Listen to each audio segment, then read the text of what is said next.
Are you concerned at all that by selecting Susan Rice, there will be more fuel in the debate over Benghazi, just as the White House is trying to look at other things other than that issue? Not at all. Let me say a couple of things.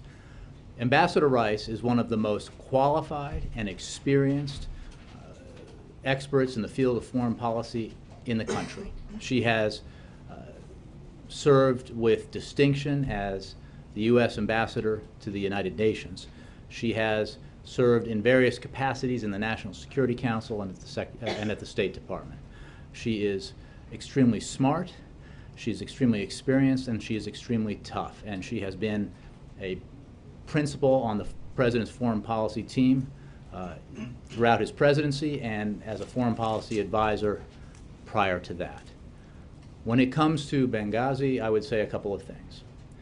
First, what we learned through the revival of this story and the release of emails and talking points was what we had said all along, which is that Ambassador Rice went out to the Sunday shows and conveyed what was the intelligence community's best assessment of what had happened in Benghazi at the time.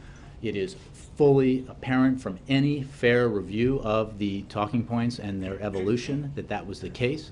The one factual issue that was ever a matter of dispute and concern was clearly drafted by the intelligence community, and I would point you to statements by the DNI director and the director of the CIA and deputy director of the CIA to back that up. So finally, I would say that we've seen an enormous amount of positive reaction to the President's decision to make Ambassador Rice a national security advisor, his national security advisor, and that includes, we've also seen statements from Senators McCain and Graham and Ayotte, who obviously have played a role in the discussions about the Benghazi talking points, saying that they will be working with her as national security advisor. So we think we're very pleased by that and by the reception to this announcement that we're seeing today.